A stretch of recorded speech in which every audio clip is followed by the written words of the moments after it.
বসে পড়লে কেন? তাড়াতাড়ি এসো, আমাদের সরতে হবে এখান থেকে। চলো। তুমি এসব কি করছো পাভেল? তুমি কি বুঝতে পারছো মৃদুলা, আমরা কত বড় বিপদে পড়তে যাচ্ছি? ওঠো। তাই বলে পালাবো? মৃদুলা, এই পরিস্থিতি আর কিচ্ছু করে নাই। আমি তৈরি করি, তুমি মাঝখান থেকে এসেছো। তো আমি কি করে বুঝবো? লোকটা হাতে ছুরি ছিল, তাও রক্ত মাখা। আমার মাথা কাজ করছিল না। আমি ভিতরে যাবো। পাগল হয়ে গেছো তুমি? মাথা খারাপ হয়ে গেছে তোমার? তোমার মাথা খারাপ হয়ে গেছে, ছাড়ো। মৃত্যুটা আমার কথা বোঝার চেষ্টা করো, ছেলে মানুষই করো না, প্লিজ। ছাড়ো আমাকে, ছাড়ো, আমি কোনোভাবেই পালাবো না, ছাড়ো। মৃত্যুরা, আমার কথা শোনো। এই মুহূর্তে এখান থেকে চলে যাওয়াটা আমাদের জন্য বুদ্ধিমানের কাজ হবে। চলো আমার সঙ্গে, এসো। তুমি কেবল তোমার কথা ভাবছো। You are so selfish. আমি তোমার মতো করে ভাবতে পারছি না। ছাড়ো আমাকে, ছাড়ো আমাকে, ছাড়ো।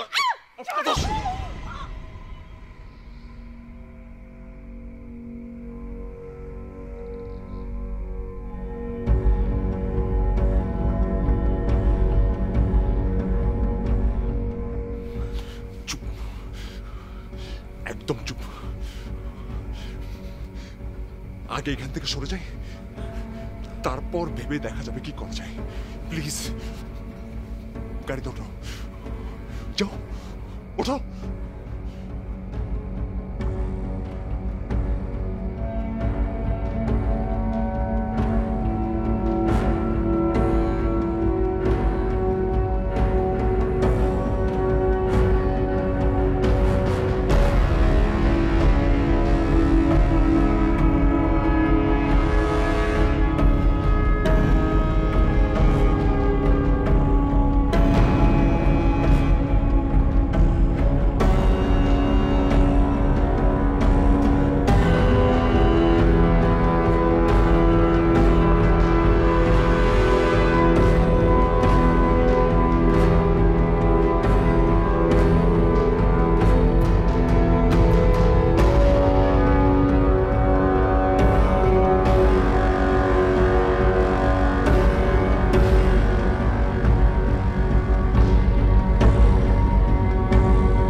তোমরা এত রাত্রে কি হয়েছে?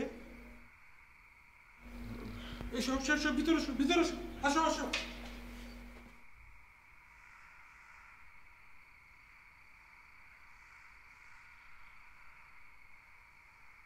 আসো আসো আসো, বসো বসো।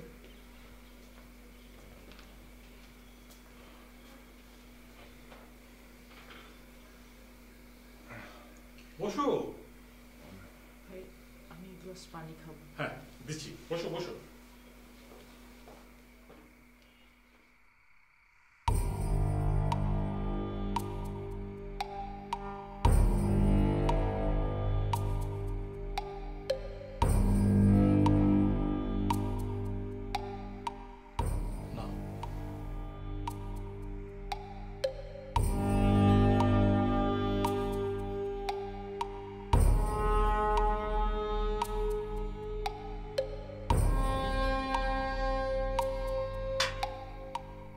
এখন বলো প্রবলেমটা কি?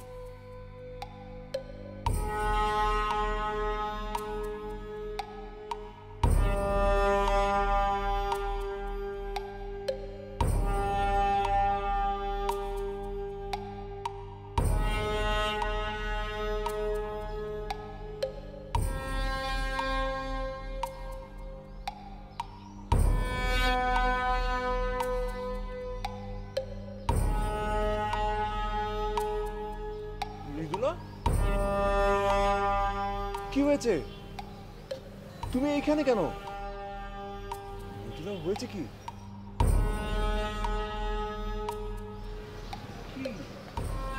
বলো আমাকে। মৃদুলা, মৃদুলা কি হয়েছে বলবা তো? আরে কি কি হয়েছে বলবা তো? মৃদুলা কি, আমাকে বলো, কাঁদছো কেন?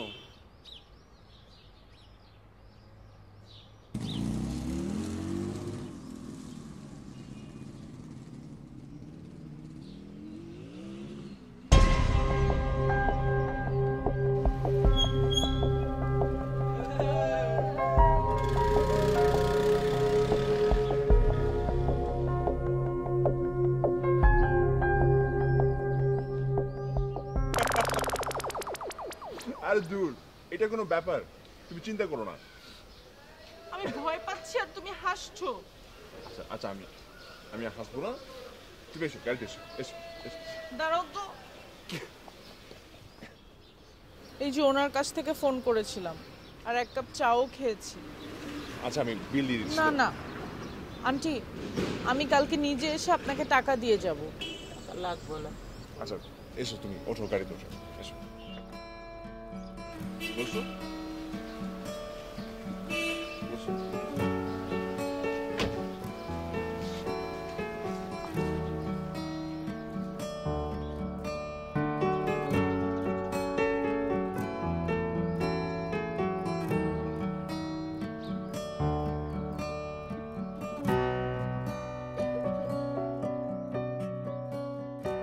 এক পায়ে নুপুর তোমার, অন্য পা খালি, এক পাশে সাগর এক পাশে বালি, আমার ছোট তরি বলো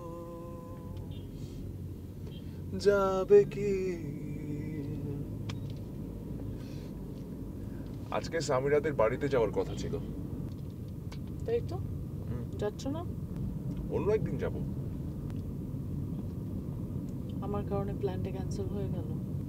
না না, মানে আমার মনটাও সায় দিচ্ছিল না, বুঝছো? আচ্ছা, এখন কোথায় যাবে সেটা বলো।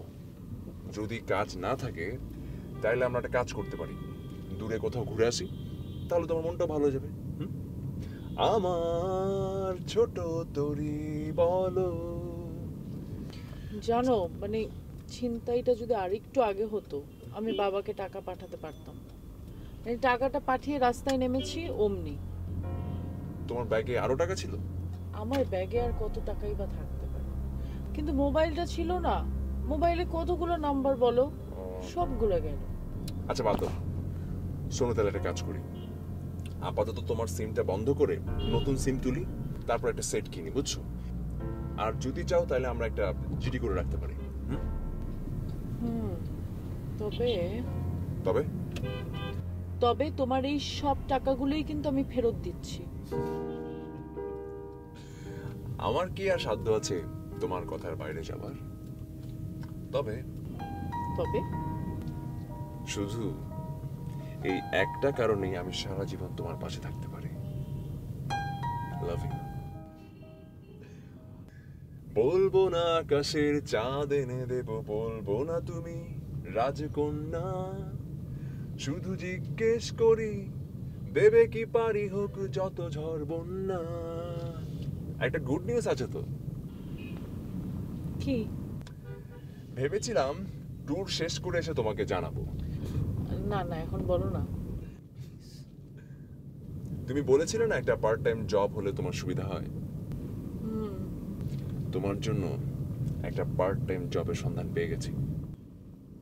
সত্যি? হ্যাঁ। এতক্ষণে বলছো তুমি?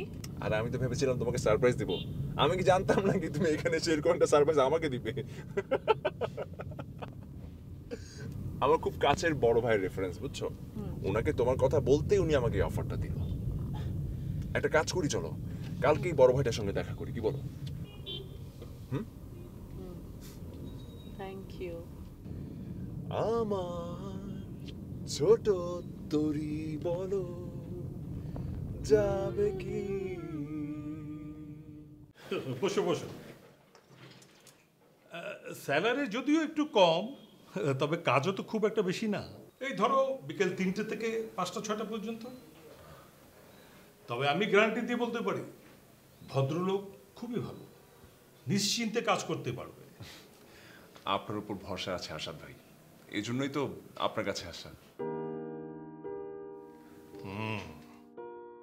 তোমাদের কোম্পানিতে তো একটা চাকরি দিলে পারতে, ভালো চাকরি, হ্যান্ডসাম স্যালারি। ভাইয়া বিষয়টা একটু পার্সোনাল। কনফার্ম করলে আমি ভদ্রলোককে জানিয়ে দিই যে লোক পাওয়া গেছে। স্যালারি কেমন হতে পারে ভাইয়া?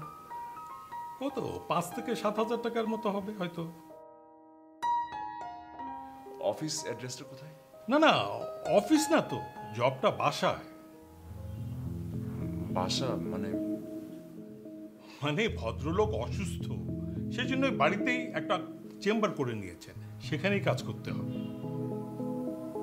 আচ্ছা ঠিক আছে, তাহলে ওর সিভিটা আমাকে মেল করে পাঠিয়ে দিও। আচ্ছা ঠিক আছে ভাই, okay okay, thank you so okay, much. Thank you. চাটা কিছু খেলে না? না না ঠিক আছে ভাই, আমরা ওকে ওকে, আচ্ছা থ্যাংক ইউ। ঠিক আছে।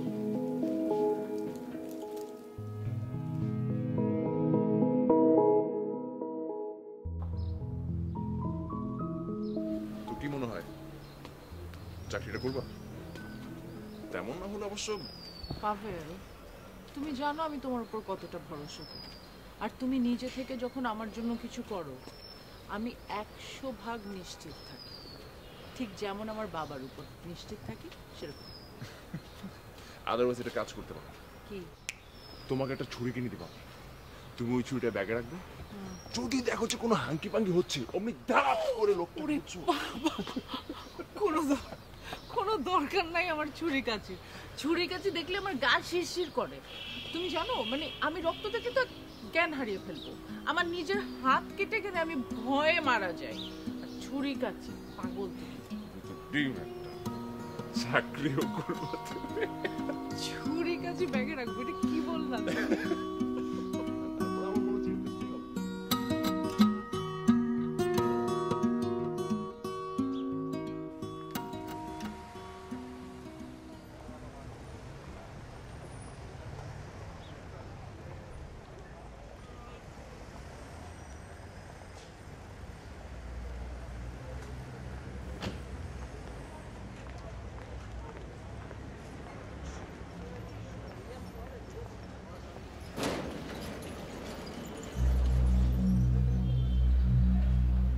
ইরফান সাহেবের বাড়ি না, ভেতরে আসুন।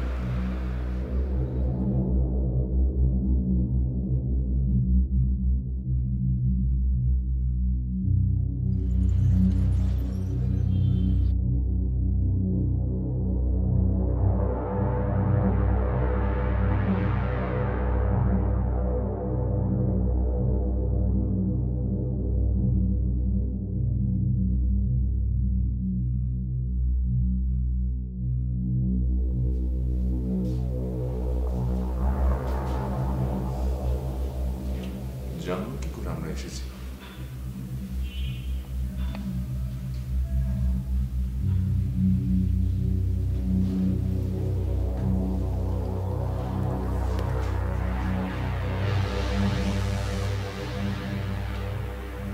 টেনশন হচ্ছে? তুমি আছো না? তুমি চাইলে আমাদের অফিসে জয়েন করতে পারতে, বাবাকে বললেই। পাভেল, আমি তোমাকে সবসময় আমার পাশে পাই, এটাই আমার জন্য অনেক কিছু। আমি চাই না কেউ আমাকে বলুক আমি তোমার কাছ থেকে কোনো ফেভার নিয়েছি। এই জন্য তো তোমাকে কিছু বলতে আমি সাহস পাই না। একটা মোবাইল ফোন কিনে দিলাম, তুমি সেটা টাকাটা ফেরত দিলে।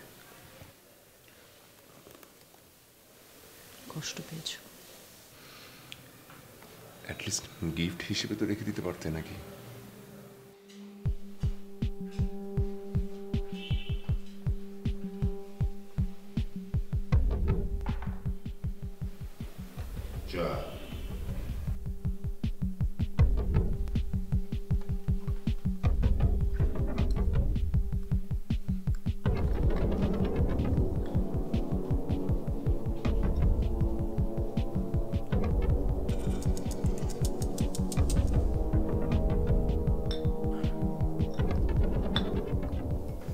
চায়ে তো চিনি নেই।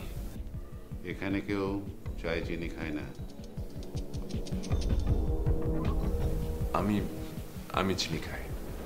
এই বাড়িতে কোনো চিনি নেই। আজব তো,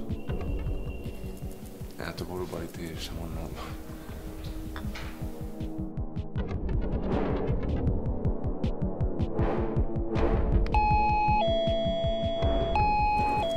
আপনি আসুন, আপনি এখানে বসুন।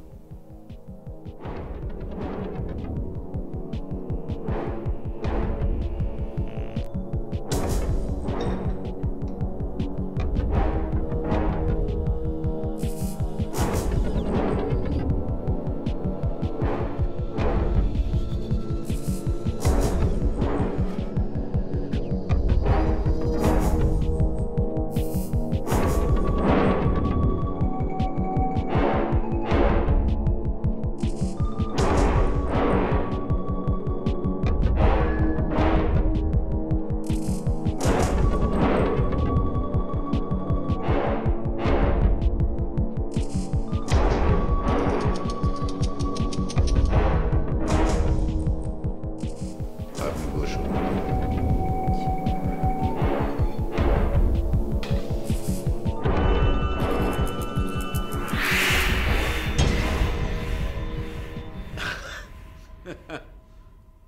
ভয়ের কিছু নেই।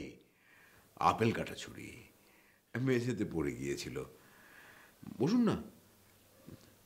আমি ইরফান, ইরফান চৌধুরী।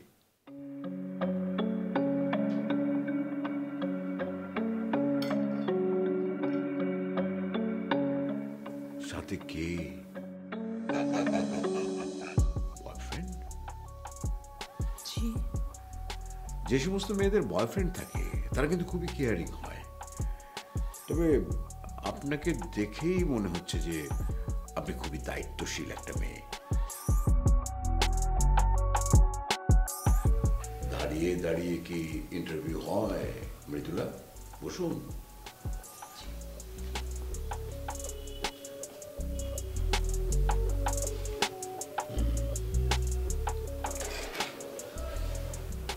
লেখাপড়া শেষ না করে চাকরি করতে চাইছেন কেন?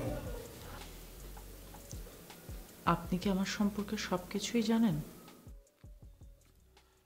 খুব বেশি কিছু না, যতটুকু প্রয়োজন আপাতত ততটুকু। আমার প্রশ্নের উত্তর তো দিলেন না। আসলে আমার টাকার খুব প্রয়োজন, তবে সেটা অবশ্যই নিজের পরিশ্রমে এবং সৎ উপায়ে।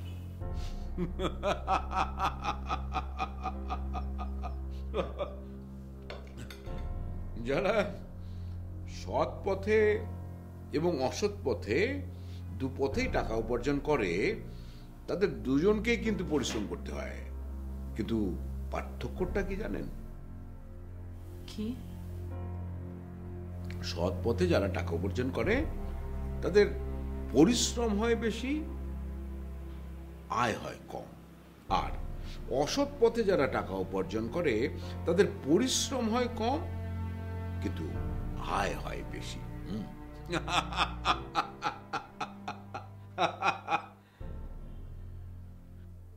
আপনি তো অ্যাকাউন্টিং নিয়ে পড়াশোনা করেছেন। আমার এখানেও ওই অ্যাকাউন্টিং এরই কিছু কাজ, মানে আমার অফিসের কাগজপত্র একটু দেখে দেবেন, দৈনিক 2-3 ঘন্টা, দ্যাটস এনাফ।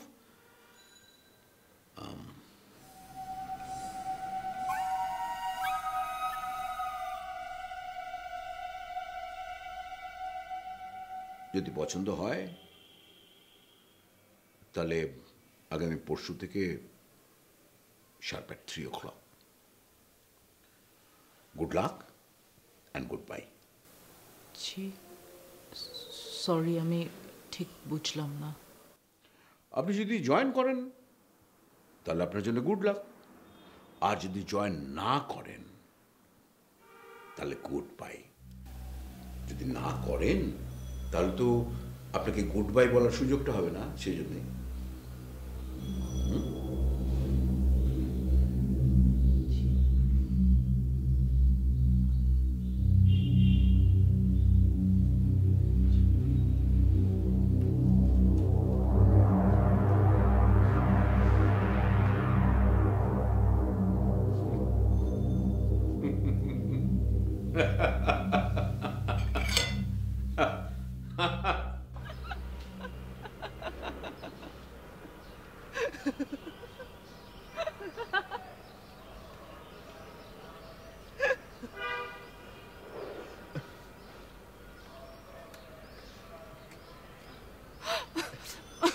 কি হাসির কথা মনে পড়ছে কি?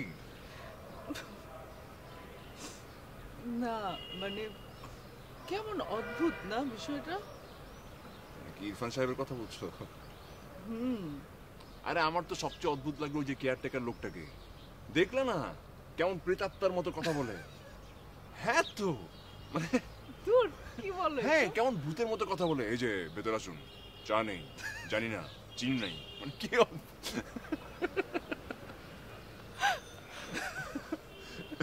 কিন্তু শুনো, তোমার ভাই যে বললো যে ইরফান সাহেব অসুস্থ, আমি তো ব্যাপারটা বুঝলাম না। উনি তো দিব্যি একজন সুস্থ মানুষ, সবকিছু ঠিকঠাক। সিরিয়াসলি? হ্যাঁ। তোমার তো তাহলে ওনাকে জিজ্ঞাসা করা উচিত ছিল। কি বলো, এটা কাউকে মুখের উপরে জিজ্ঞেস করা যায়? আমি কি জিজ্ঞেস করবো আপনি অসুস্থ? সে একদমই সুস্থ, পারফেক্টলি অলরাইট, কোনো অসুস্থই না। তাহলে কি এখন গুড লাক না গুড বাই? আপাতত হোস্টেলে যাব।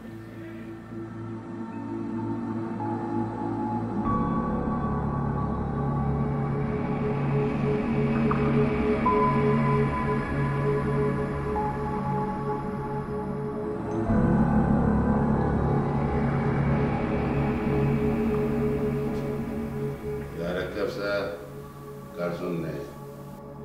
তোমার কি ধারণা ওই মেয়েটার আসবে? ও তো ভয় পেয়ে চলেই গেল, আবার নতুন লোক খুঁজতে হবে। কি যে করব না। ভেতরে এসো।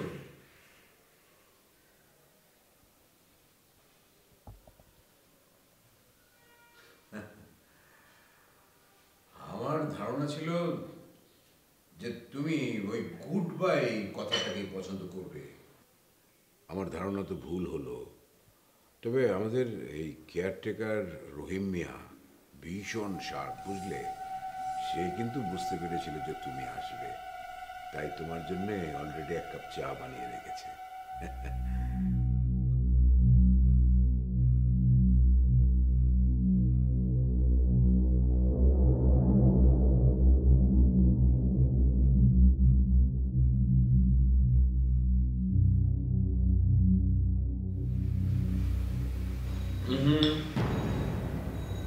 ওখানে বসে না।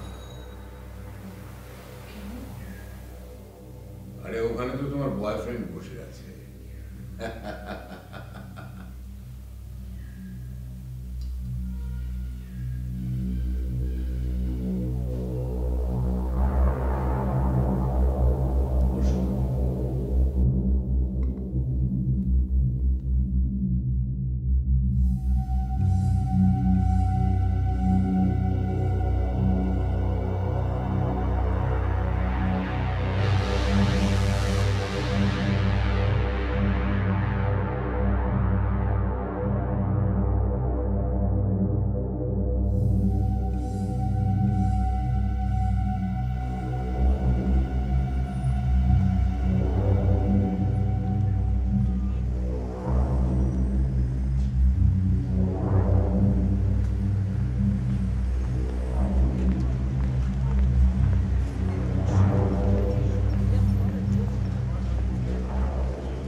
এখানে কি করছিস?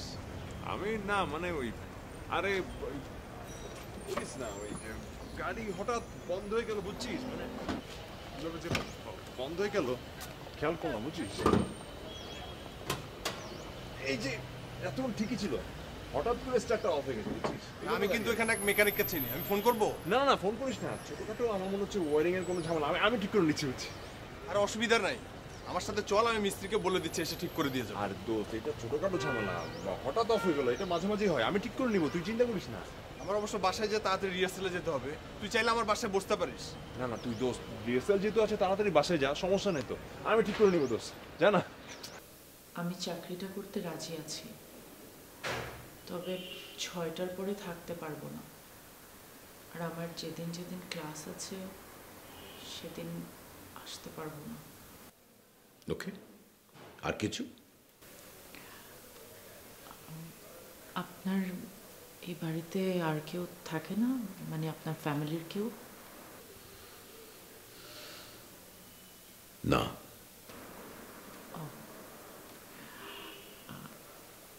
আরেকটা কথা বলতে চাচ্ছিলাম।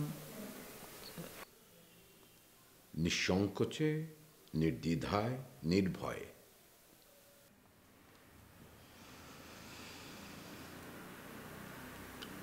আপনার এই অ্যাটিটিউডটা আমার ঠিক পছন্দ হয়নি।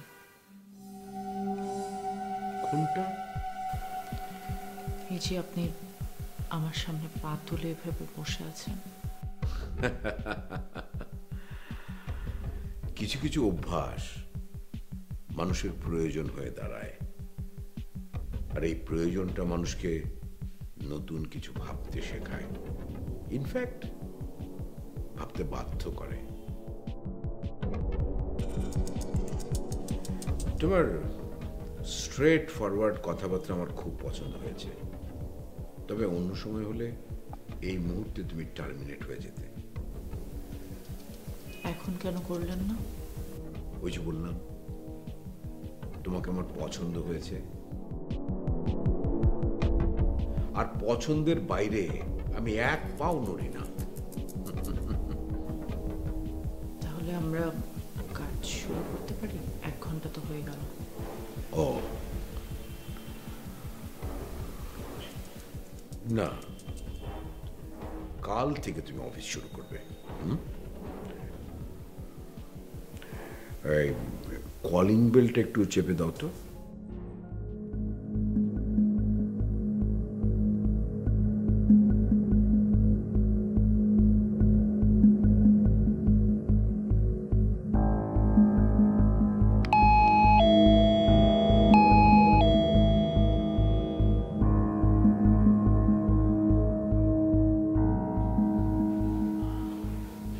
রহিমিয়া, আমার পার্সটা একটু নিয়ে আসবে।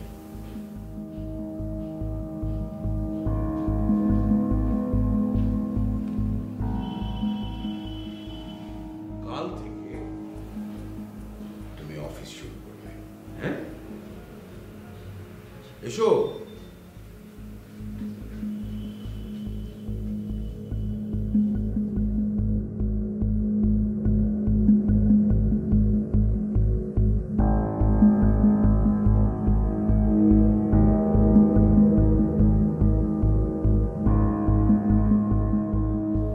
টাকাটা রাখো।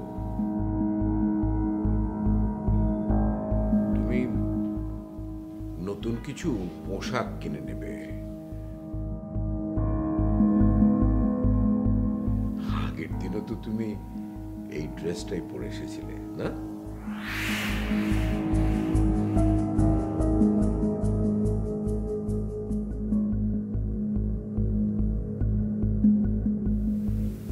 বিলাসিতা করার সামর্থ্য বা অভ্যাস কোনোটাই আমার নেই। আমি খুবই মধ্যবিত্ত ঘরের মেয়ে, স্যার। এটা বিলাসিতার বিষয় না, বিষয়টা হচ্ছে অফিস ডেকোরামের। আমি এই সমস্ত বিষয়গুলো খুব মেনে চলি। আর এই টাকাটা তোমাকে তোমার স্যালারি থেকে অ্যাডভান্স করা হলো। মাস শেষ হয়ে গেলে আর 20,000 পাবে। জি। সব মিলে 25,000। কম হয়ে গেল?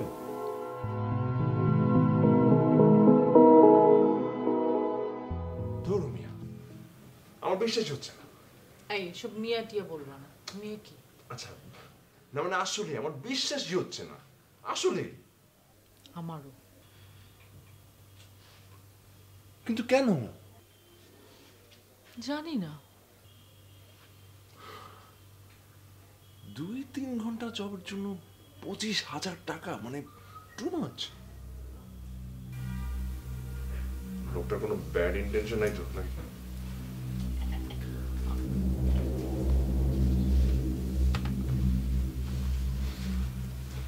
এখন চিন্তা করে দেখো চাকরিটা করবে কিনা। অবশ্য আমি সবসময় থাকবো ওই বাড়িটার সামনে, তারপরও তুমি যদি চাও। আমার না লোকটাকে দেখে খারাপ মনে হয়নি, মানে মানুষের চোখ দেখলে তো বোঝা যায়।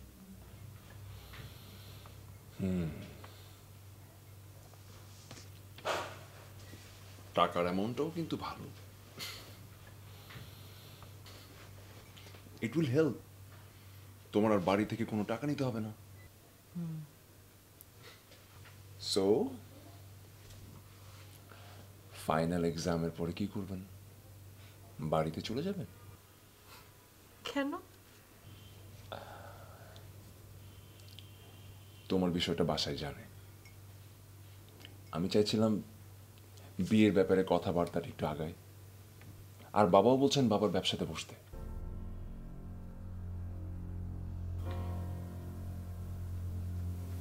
কিছু বলছো না যে? আমার বড় বোনের বিয়ের কথা চলছে, তার আগে হয়তো বাবা সারাক্ষণ টেনশনে থাকে 2 মেয়ের বিয়ে নিয়ে।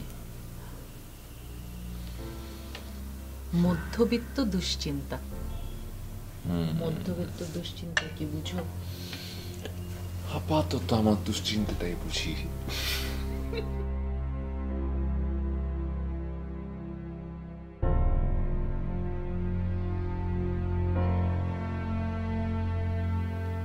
বাচ্চা মেয়ে এত কিছু বুঝবে?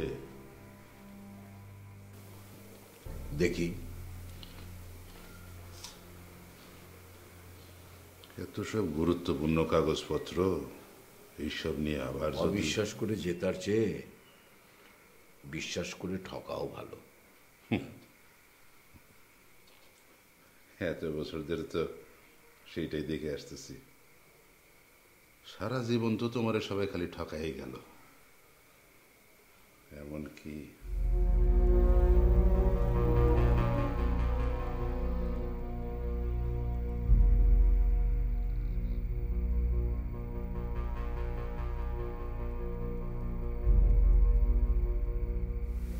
আশা করি এইবার আর ভুল করবো না।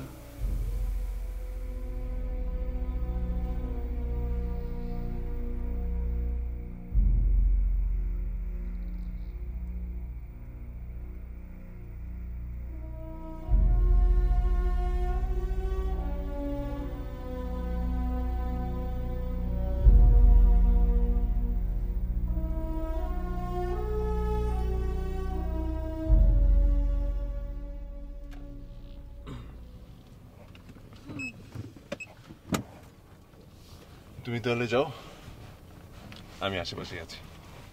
তোমার থাকতে হবে না, আমার কাজ শেষ হয়ে গেলে আমি তোমাকে ফোন করব। হ্যাঁ, অসুবিধা নেই তো আমার। আরে বললাম তো থাকতে হবে না। আর তোমার না আজকে তোমাদের অফিসে যাবার কথা। শোনো, এই ড্রেসে যাবে না, ফর্মাল ড্রেস পরে যাবে, স্মার্ট হয়ে।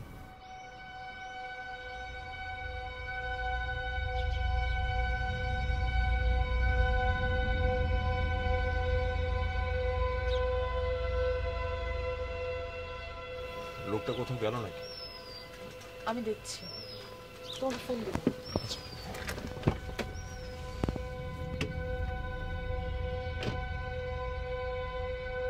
স্যার কি বাসায় আছেন?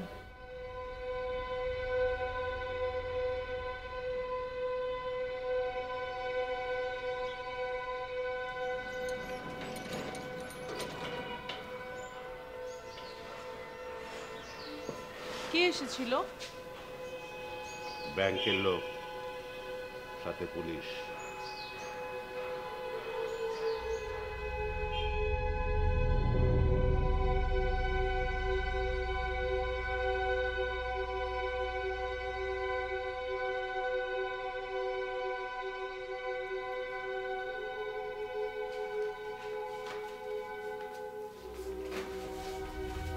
রুমের এই অবস্থা কেন? মানে কি হয়েছে?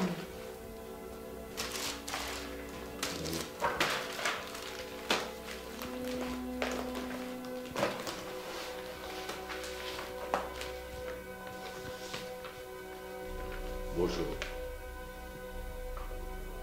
এটা পড়ে দেখো।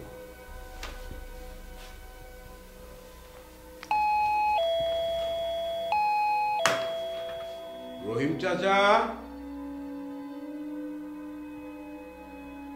2 কাপ চা।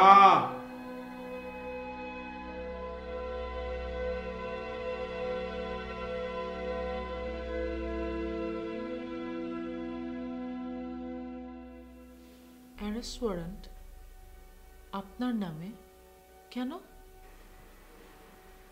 আমার একটা খুব গোপন ইচ্ছা আছে বুঝলে,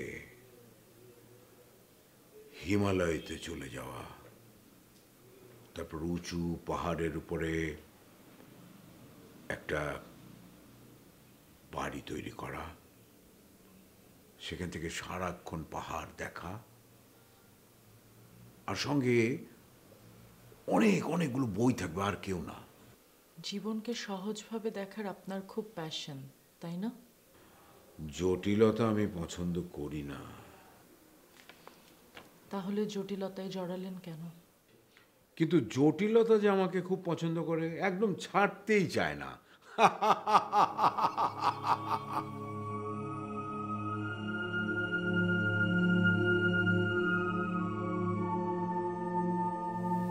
তোমার কাছে সুখের সংজ্ঞা কি মৃদুলা? জি, একদম বাস্তবে নিরিখে বলবে। সুখ নিজের সীমিত চাহিদার মধ্যে সুখে থাকাটাই সুখ। Good observation.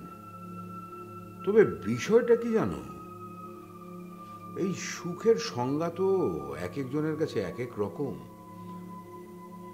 একজনের হয়তো অনেক আছে, তারপরেও সে সুখী না। আবার একজনের হয়তো কিছুই নেই, তারপরেও সে জীবনে মহা সুখী। আমাকে আপনার কোন দলের মনে হচ্ছে? আপাতত পরিশ্রমী আর দায়িত্ববান, তবে পরবর্তীতে এটার ব্যত্যয় ঘটতে পারে। Nothing is impossible. তাহলে কি তুই এখন থেকে অফিসে বসবি? দেখি। আচ্ছা, আজকেও কি গাড়ি নষ্ট? না, গাড়ি তো ঠিক আছে, গাড়ি নষ্ট না। একটা ক্লায়েন্টের জন্য আসলে অপেক্ষা করছিলাম, বুঝছিস? বাবা বললো যে এখানে ক্লায়েন্ট আসবে, ফোন করে বল আমরা বাসায় আসতে। না না না না, এখানে এসে যদি ক্লায়েন্ট আবার আমাকে না পায়, বাবা আবার রাগ করবেন, বুঝছিস না? মানে আশেপাশেই আছে। আরে কিছু হবে না।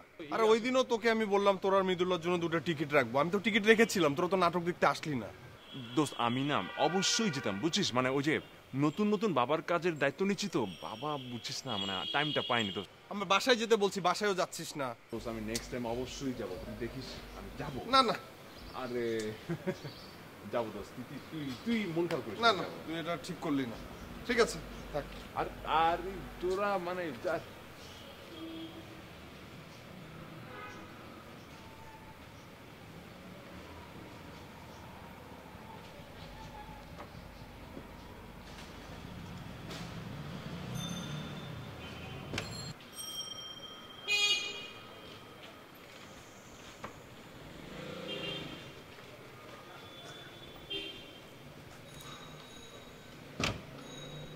আমি মনে হয় অনেক আগেই চলে আসলাম, তাই না? আরে না না, আমার কাজ তো মাত্রই শেষ হলো। 6টার কাজ 8টা বেজে গেল। চলো যেতে যেতে বলি।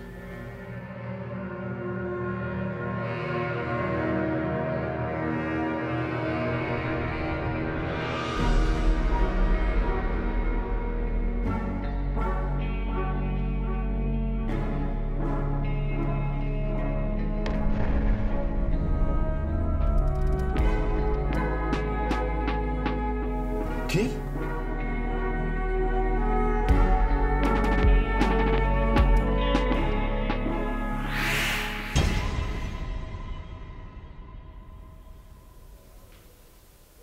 $850 কোটি টাকা?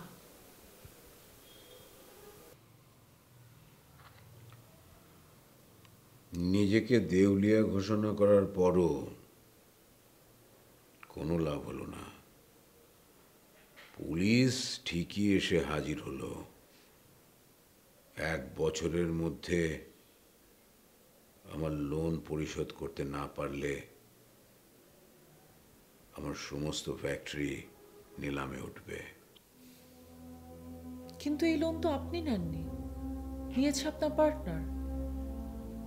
মানুষকে আমি কখনোই অবিশ্বাস করি না মৃদুলা, কিন্তু বিশ্বাসঘাতকতা সবসময় আমার সাথেই হয়। এই লোন পরিশোধ করা খুব কঠিন কিছু না, কিন্তু সমস্যা হচ্ছে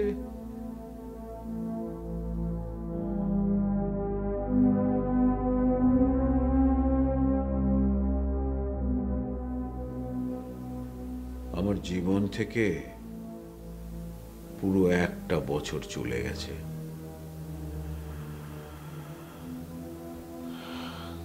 তারপর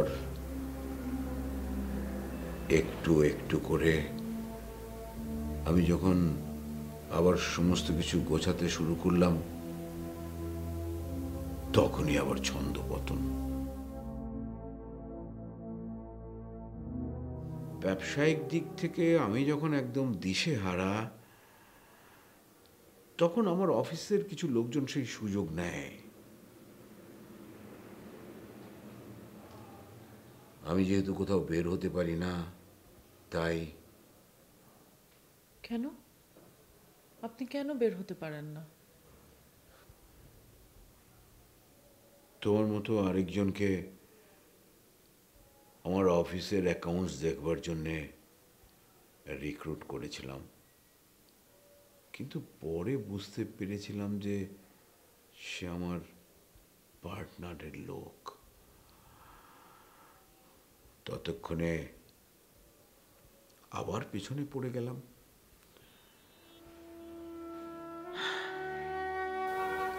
আমাকে বিশ্বাস করছেন কেন? চারপাশে যদি অবিশ্বাসের আত্মা ঘুরে বেড়ায়, তাহলে কি বেঁচে থাকা যায়? কাউকে না কাউকে তো বিশ্বাস করতেই হয়। তুমি আমাকে হেল্প করবে মিথিলা? আমার তো কোনো কিছুই সুবিধার মনে হচ্ছে না।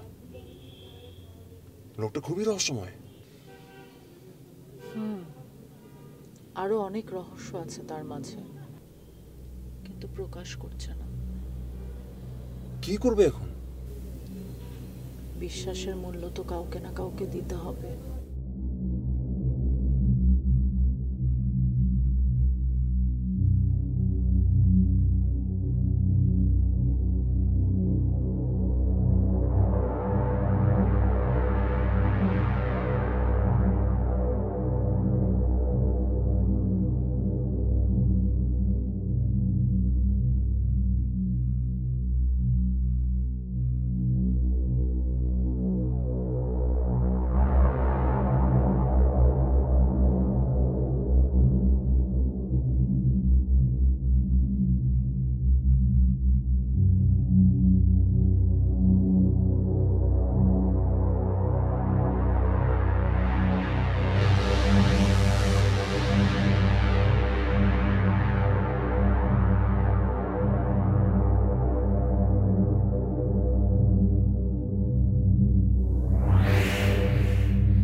দেখছি আপনি আমার সামনে পা তুলে ভেবে বসে আছেন। কিছু কিছু অভ্যাস মানুষের প্রয়োজন হয়ে দাঁড়ায়, আর এই প্রয়োজনটা মানুষকে নতুন কিছু ভাবতে শেখায়।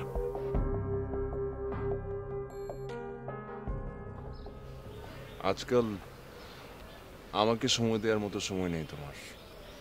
অদ্ভুত। কি বলছো তুমি এসব? 3টে থেকে 6টা কাজ ছিল তোমার, সেটা এখন সকাল থেকে রাত অব্দি গড়িয়েছে। ব্যাপারটা কেমন জানি হয়ে যাচ্ছে না? ওনার প্রবলেমটা তো আমি তোমাকে বলেছি পাবেল। তুমি যাই বলো, বিষয়টা আমার কাছে এখন আর ভালো লাগছে না। আমার মনে হয় তুমি কাজটা ছেড়ে দাও। একটা মানুষকে এভাবে বিপদে ফেলে চলে আসবো? তাছাড়া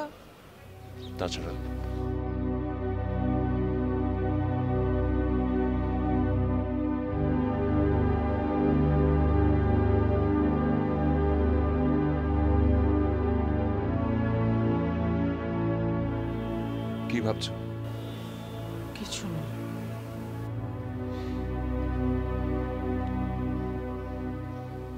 মৃদুলা, আমি এখন আমাদের অফিসে বসতে শুরু করেছি, আর বাবা চাইছেন বিয়ের ব্যাপারটা। পাবেল, আর কয়টা দিন যাক, আমাকে আরেকটু সময় দাও।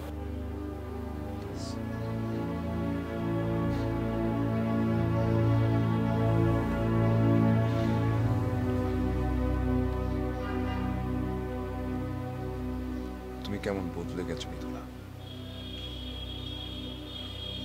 ইদানিং ওই লোকটার কথা ছাড়া অন্য কোনো কিছু ভাবতে পারো না তুমি। তুমি দেখো, ওই লোকটাই তোমার বিপদের কারণ হবে।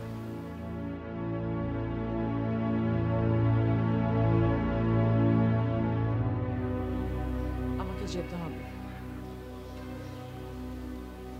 এখনই? উনি আমার জন্য অপেক্ষা করছে।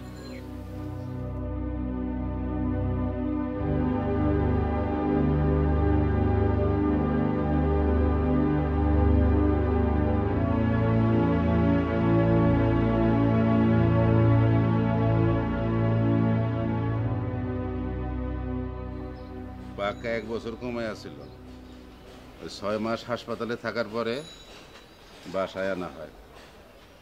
বাসায় 6 মাস আমি তারে দেখাশোনা করে রাখছি। খালি 6 মাসই না, ছোটবেলা থেকে আমি ইরফানের দেখাশোনা করে রাখি। তার আত্মীয় স্বজন, স্ত্রী, ছেলে মেয়ে? তার আপন বলতে কেউ নাই। যারা আশপাশে ঘোরাফেরা করে সব তো স্বার্থের জন্য। আর ওই যে পার্টনারের কথা শুনলা, এটা হলো তার বউ, স্ত্রী। কি? হ্যাঁ, তার বউ ব্যবসার অর্ধেক পার্টনার আছিল। তারপরে ইরফানের নাম ভাঙাইয়া ব্যাংকে থেকে লোন নিছিল। তারপর একদিন ঝগড়া কইরা বাচ্চাটারে নিয়ে বিদেশ চলে গেল। আর ইরফান একটা অ্যাক্সিডেন্ট করে 2টা পাই।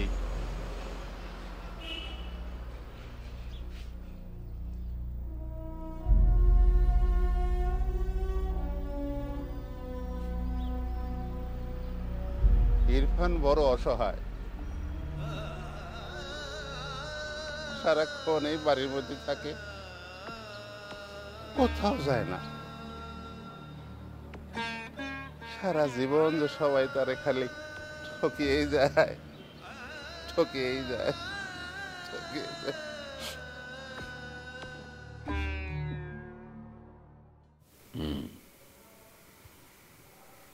তো অডিটের সঙ্গে কথা বলেছো? অডিট রিপোর্ট বলছে যে খুব দ্রুতই আপনার অ্যাকাউন্টের সবকিছু আমরা সলভ করে ফেলতে পারবো, কিন্তু এখানে এই যে 400 কোটি টাকা, সেই 400 কোটি টাকা it has to be done by you. কিছু বাজার করতে হবে, আমি একটু বের হচ্ছি।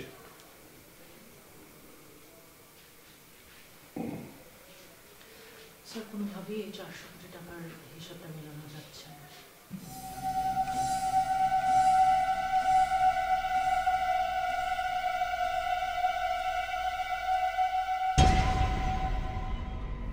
লোকটার আবার কোনো ব্যাড ইন্টেনশন নাই তো?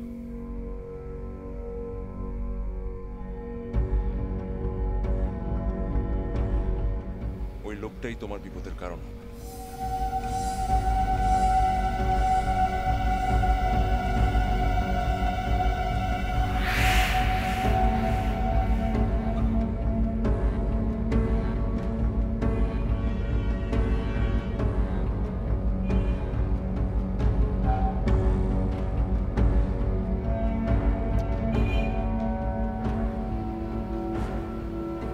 এত রাত হয়ে গেল,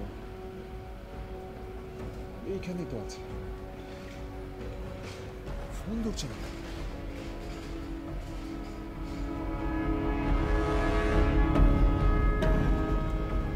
কোনো সমস্যা হলো না তো?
ওনার কি হয়েছে পাগল? তুমি এখানে আসলে কোথেকে? ওনার কি হয়েছে? আরে আমি ভয় পেয়ে গেছিলাম, তোমাকে বারবার ফোন দিয়েছি, তুমি ফোন ধরছো না।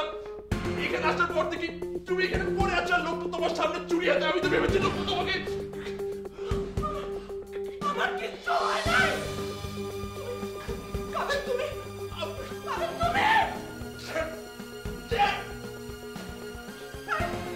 উনি আপেল খাচ্ছিল, উনি আপেল খাচ্ছে গিয়ে হাত কেটে মেরেছে। আমি রক্ত থেকে মাথা ঘুরেছি, আমি রক্ত থেকে মাথা ঘুরে কখন পড়ে গেছি আমি জানি না। পাগল, শেখ পাগল, পাগল তুমি কি করে কইলো? পাগল শেখ তুমি,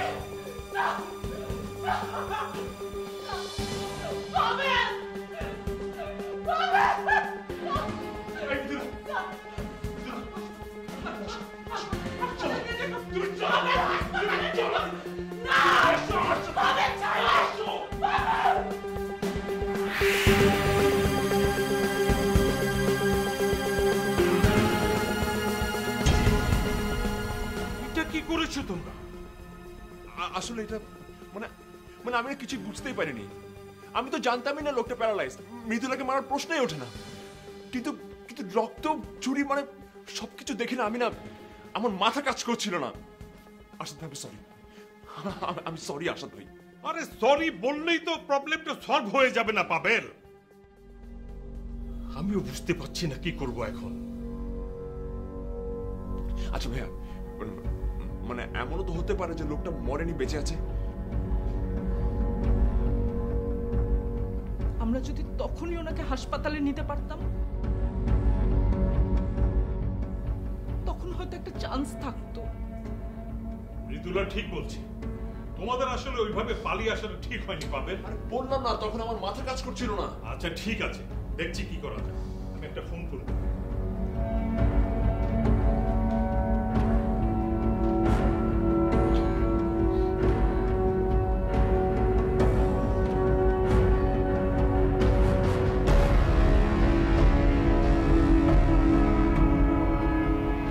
ফোন ধরছে না, কি আশ্চর্য।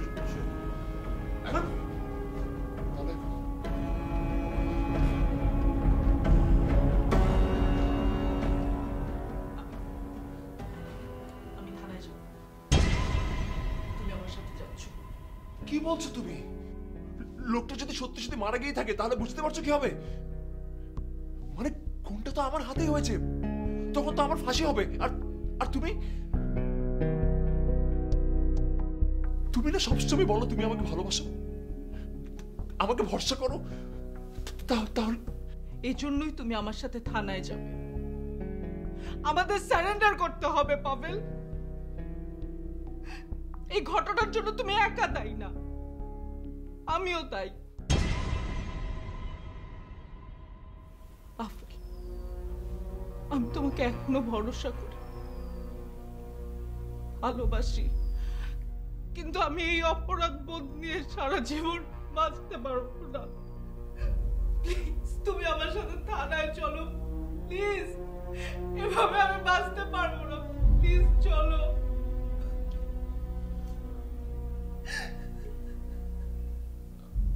আমিও তোমাকে ভালোবাসি, ভরসা করি।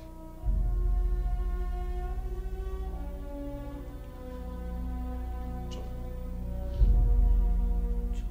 থানায় যাও।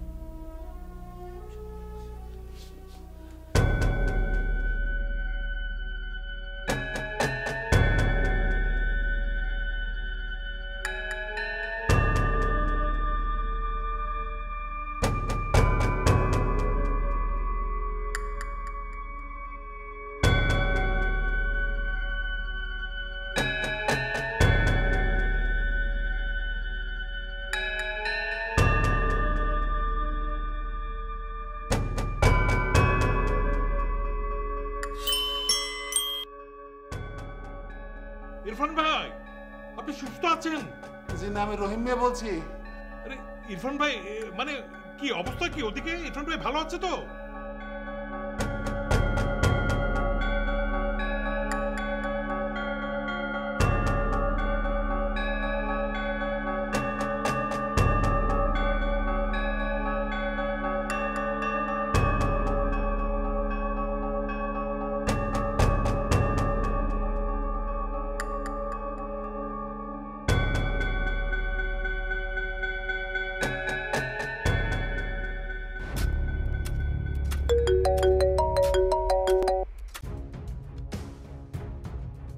আরে ফোনটা তো ধরো পাবেল, কি আশ্চর্য।